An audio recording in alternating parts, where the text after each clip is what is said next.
Hello YouTube brothers, কেমন আছো সবাই?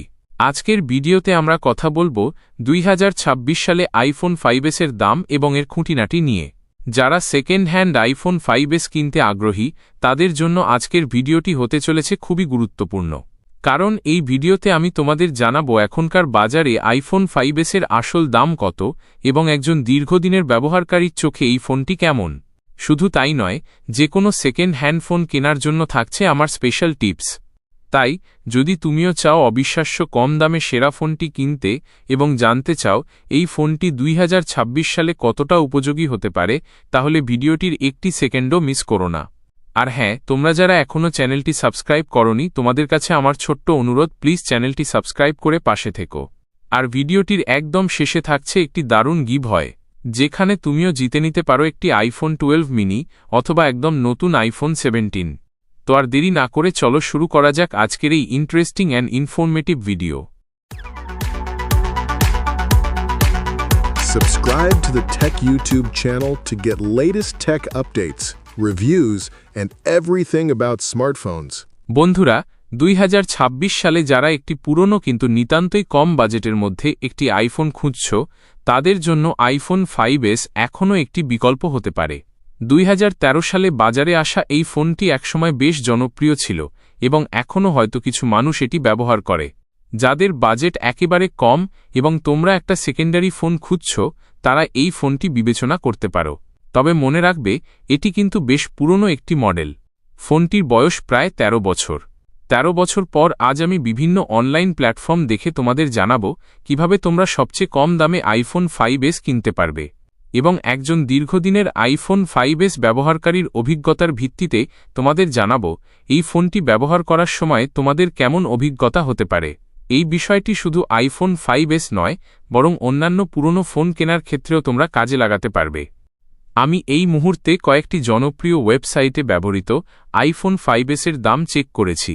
যেহেতু এটি একটি অনেক পুরনো মডেল, তাই এর দাম এখন খুবই কম। যেমন বিক্রয়.com-এ এখন বিভিন্ন কন্ডিশনের আইফোন 5s পাওয়া যাচ্ছে, যেগুলোর দাম সাধারণত 2000 থেকে 5000 টাকার মধ্যে ঘোরাফেরা করছে। এই দাম মূলত ফোনের স্টোরেজ ক্যাপাসিটি, যেমন 16 জিবি, 32 জিবি বা 64 জিবি এবং এর কন্ডিশনের উপর নির্ভর করে। খোঁজাখুঁজি করে তোমরা যদি 64 জিবি ভেরিয়েন্টটা পেয়ে যাও, তাহলে তোমাদের এটি একটি লাকি ডিল হবে। 500 টাকা বেশি দিয়ে হলেও আমি 64 জিবি ভেরিয়েন্টটা কিনতে বলবো। অন্যদিকে bidistal.com-এ আইফোন 5s এর দাম তুলনামূলকভাবে একই রকম দেখা যাচ্ছে, যা প্রায় 2500 টাকা থেকে 6000 টাকা পর্যন্ত হতে পারে। এছাড়াও তোমরা ফেসবুক মার্কেটপ্লেসেও ব্যবহৃত আইফোন 5s খুঁজে নিতে পারো, যেখানে দাম সাধারণত 1500 টাকা থেকে 4500 টাকার মধ্যে দেখা যায়। তোমরা দেখতে পাচ্ছ বিভিন্ন ওয়েবসাইটে দামের পার্থক্য রয়েছে, তাই ফোন কেনার আগে অবশ্যই এই প্ল্যাটফর্মগুলোতে ভালোভাবে যাচাই করে নেওয়া বুদ্ধিমানের কাজ হবে। এখন আসা যাক একজন দীর্ঘদিনের ব্যবহারকারীর অভিজ্ঞতায়। স্পেস গ্রে রঙের আইফোন 5s-এ, যা 3টি রঙে পাওয়া যায়, অনেকের কাছেই পছন্দের। এটি iOS 12.5.7 পর্যন্ত আপডেট পেয়েছে। আর হ্যাঁ, 2026 সালে এই ফোনটি হাতে নিলে এটি বেশ ছোট মনে হয়, অনেক ছোট মনে হয় একটি চকলেট বার হাতে নিয়েছি। তো বিশেষ করে যারা বড় স্ক্রিনের ফোন ব্যবহার করে অভ্যস্ত, তাদের জন্য এটা ব্যবহার করা একটু পেইনফুল হতে পারে। স্ক্রিনে ঠিকঠাক মতো ট্যাপ করা কষ্টকর হতে পারে। অ্যাপেল ইউজাররা এই কম্প্যাক্ট ডিজাইন নিয়ে গর্ব করে এবং সত্যিই এটি এক হাতে ব্যবহার করার জন্য খুবই কমফোর্টেবল। তবে এর মেটাল বডি এবং গ্লাস ব্যাকের কারণে এটি ধরতে বেশ মজা লাগে। সাথে এর বক্সি ডিজাইন দেখে মনে হতে পারে আইফোন 16 সিরিজের কোনো কম্প্যাক্ট ছোট ফোন এটি।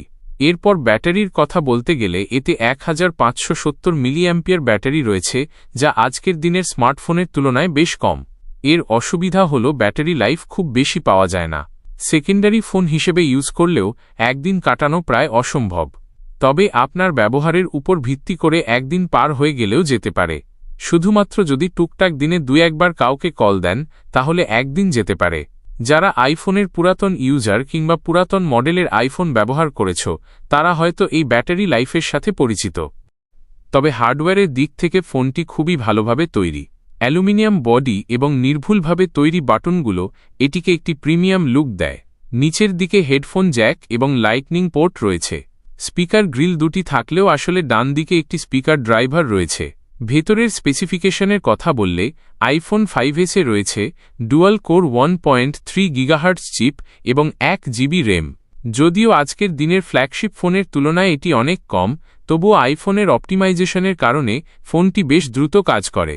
আজ প্রায় 13 বছর পর এখনও এই ফোনটাই টুকটাক কাজের পারফরম্যান্সও বেশ স্মুথ। iOS 7 এর ডিজাইন অনেকের কাছেই ভালো লাগতে পারে, তবে এর কাস্টমাইজেশনের সুযোগ খুবই কম। অ্যানিমেশনগুলো কিছুটা সময় নেয়, যা অনেক ব্যবহারকারীর কাছে বিরক্তিকর লাগতে পারে। তবে যারা আইফোনের ইকোসিস্টেম পছন্দ করেন তাদের জন্য এটি এখনও একটি ভালো বিকল্প হতে পারে। গুগল সার্ভিস ব্যবহারকারীরা অ্যাপ স্টোর থেকে প্রয়োজনীয় অ্যাপগুলো ডাউনলোড করে ব্যবহার করতে পারবেন। আইফোন 5s এর একটি অন্যতম আকর্ষণীয় ফিচার হল টাচ আইডি, মানে হোম বাটনে থাকা ফিঙ্গারপ্রিন্ট সেন্সর। এটি ফোন আনলক করতে এবং আইটিউন স্টোর থেকে কিছু কিনতে কাজে লাগে। ক্যামেরা অভিজ্ঞতাও এই ফোনের একটি গুরুত্বপূর্ণ দিক। এর 8 মেগাপিক্সেল ক্যামেরা দিনের আলোয় খুব ভালো ছবি তোলে এবং কম আলোতেও ছবি তুলতে পারে, কিন্তু কমালতে তোলা ছবি কোনো কাজে লাগানো যাবে না। এই ফোনটিতে HDR মোডও রয়েছে, যা বেশ কার্যকর। ভিডিও রেকর্ডিংয়ের জন্য এতে 120 FPS স্লো মোশন ফিচারও রয়েছে। সব মিলিয়ে 2026 সালে যদি তোমার বাজেট খুবই সীমিত থাকে এবং তুমি শুধু একটি পুরনো আইফোন ব্যবহার করতে চাও যা দিয়ে সাধারণ কিছু কাজ করা যায়, তাহলে আইফোন 5s এখনও একটি অপশন হতে পারে। তবে কেনার আগে অবশ্যই এর কন্ডিশন ভালোভাবে দেখে নেবে এবং দামাদামি করে কিনবে। মনে রাখবে, 2026 সালে এই ফোনটি কেনা মানে তুমি একটি অনেক পুরনো প্রযুক্তি ব্যবহার করতে যাচ্ছ, ডেইলি লাইফে, যেটা তোমাকে একটু যন্ত্রণায় ফেলতে পারে। তবে যদি শুধু কল দিয়ে কথা বলার জন্য কিনো, তাহলে কাজ চালিয়ে নিতে পারবে। আর হ্যাঁ, সেকেন্ড হ্যান্ড ফোন কেনার ক্ষেত্রে দামাদামি করাটা কিন্তু খুব জরুরি। কখনোই বিক্রেতার দেওয়া প্রথম দামেই রাজি হয়ে যাবে না। বিশেষ করে যখন তুমি কোনো অনলাইন প্ল্যাটফর্ম বা ছোট দোকান থেকে কিনছ, তখন দাম কমানোর সুযোগ থাকে। ভালোভাবে ফোনের কন্ডিশন দেখে যদি কোনো ছোটখাটো সমস্যাও চোখে পড়ে, সেটা দেখিয়ে দাম কমানোর চেষ্টা করো। যদি ফোনে কোনো সমস্যা থাকে তাহলে ইনস্ট্যান্টলি দাম কমানোর অপশন থাকবে, তাই দর কষাকষি করতে ভুলো না। যদিও এটা খুবই অল্প দামের ফোন, তাই এটা নিয়ে দামাদামি করতে যদি তোমার ইজ্জতে লাগে, তাহলে ভাই তুমিই ভালো জানো তুমি কি করবে। এছাড়া আমার ব্যক্তিগত অভিজ্ঞতা থেকে বলছি, সরাসরি কোনো দোকান থেকে পুরনো আইফোন 5s না কেনাই ভালো, কারণ দোকানদারেরা অনেক কম দামে কিনে তোমাদের কাছে অনেক বেশি দামে ফোনগুলি বিক্রি করে। যেখানে তুমি 2,500 থেকে 3,000 টাকার মধ্যে এই ফোনটি খুব ভালোভাবে পেয়ে যেতে পারো, এই ফোনটি দোকান থেকে নিতে তোমার 6 থেকে 8,000 টাকা লেগে যাবে। সেজন্য আমি সরাসরি দোকান থেকে কিনতে বারণ করি। তবে তোমার যদি আইফোন সম্পর্কে ভালো ধারণা না থাকে, তাহলে দোকান থেকে কিনাই তুলনামূলকভাবে বেটার অপশন হতে পারে, কারণ দোকান থেকে কিনলে তোমরা একটা সেফটি পেয়ে যাবে। অন্যথায় দোকান থেকে ফোন কিনা বোকামি। তুলনামূলকভাবে অনলাইন প্ল্যাটফর্মগুলোই সাধারণত ভালো অপশন দেয়, যদি তুমি একটু সময় নিয়ে ভালোভাবে যাচাই করতে পারো। অনলাইন প্ল্যাটফর্ম থেকে ফোন কেনার সময় অবশ্যই বিক্রেতার প্রোফাইল এবং তাদের দেওয়া অন্যান্য তথ্য ভালোভাবে দেখে নেবে। যদি সম্ভব হয়, বিক্রেতার সাথে সরাসরি কথা বলে ফোনের ব্যাপারে বিস্তারিত জেনে নাও। অনেক ওয়েবসাইটে বিক্রেতার সাথে দেখা করে ফোনটি হাতে নিয়ে দেখার সুযোগ থাকে। যদি এমন সুযোগ থাকে, তাহলে অবশ্যই ফোনটি ভালোভাবে পরীক্ষা করে কিনবে। বিভিন্ন ওয়েবসাইটে তোমরা বিভিন্ন কন্ডিশনের ফোনের বিজ্ঞাপন দেখতে পাবে।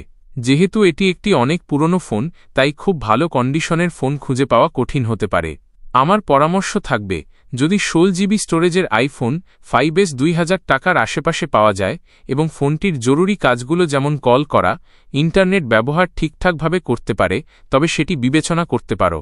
32 জিবি কিংবা 64 জিবি পাওয়া গেলে আরও ভালো হবে। সেক্ষেত্রে দাম সর্বোচ্চ 500 টাকা বাড়তে পারে। এর চেয়ে বেশি দামে কেনা খুব একটা লাভজনক হবে না। একটি ব্যবহৃত আইফোন 5s কেনার আগে কিছু জিনিস অবশ্যই পরীক্ষা করে নেবে, যেমন ফোনের স্ক্রিনে কোনো ভাঙা বা বড় স্ক্র্যাচ আছে কিনা, ফোনের ক্যামেরা সামনের ও পিছনের কাজ করছে কিনা, ব্যাটারির ব্যাকআপ কেমন দেয়। যদিও এত পুরনো ফোনে ব্যাটারির হেলথ ভালো থাকার সম্ভাবনা কম, এবং ফোনের স্পিকার ও অন্যান্য বাটনগুলো যেমন power button, volume button, home button ঠিকমতো কাজ করছে কিনা, এগুলো চেক করে নেওয়া খুব জরুরি। সম্ভব হলে ফোনটি কেনার আগে কোনো অভিজ্ঞ ব্যক্তিকে সাথে নিয়ে যাও, অথবা কেনার পর কোনো টেকনিশিয়ানকে দিয়ে একবার দেখিয়ে নিতে পারো। তাছাড়া আমি সবসময় আরেকটা পরামর্শ সবাইকে দেই, যদি তোমরা আইফোন সম্পর্কে ভালো ধারণা না রাখো, তাহলে প্লিজ অনলাইন থেকে কেনার মতো ভুল করো না। সেক্ষেত্রে চেনা পরিচিত বা বিশ্বস্ত বিক্রেতার কাছ থেকে পুরনো ফোন কেনা উচিত। অনলাইনে অনেক সময় ঠকবাজি হয়, তাই খুব বেশি সস্তা দেখে আকৃষ্ট না হওয়াই ভালো। কিন্তু তুমি যদি আইফোন সম্পর্কে ধারণা রাখ, তাহলে অনলাইন থেকে কেনাই বেস্ট অপশন। তাছাড়া যদি কেনার আগে সরাসরি দেখে কেনার সুযোগ না থাকে, তাহলে একটু বেশি দাম দিয়ে হলেও পরিচিত কারো কাছ থেকে কিনলে ঠকে যাওয়ার সম্ভাবনা কম থাকে। তো বন্ধুরা, এই ছিল আজকের ভিডিও। এই চ্যানেলে তোমরা পুরাতন সকল ফোনের রিভিউ পেয়ে যাবে। যদি তোমরা এই মডেল ছাড়া অন্য কোনো মডেলের পুরাতন ফোন কিনতে চাও, তাহলে কমেন্টে জানিও, আমি সেটা রিভিউ নিয়ে আসার চেষ্টা করব। তাছাড়া এই চ্যানেলে আমি iPhone 5, 5s, iPhone 6, 6s, iPhone 7, 7 plus, iPhone 8, 8 plus এবং iPhone X, XS, XS max এই সকল ফোনের রিভিউ এবং কিভাবে কম দামে সহজে কিনতে পারবে এ সম্পর্কে বিস্তারিত ভিডিও বানিয়েছে। চাইলে সেই ভিডিওগুলো দেখে আসতে পারো। তো আজকের মতো এখানেই বিদায় নিচ্ছি। সবাই ভালো থাকো, সুস্থ থাকো। আল্লাহ হাফেজ।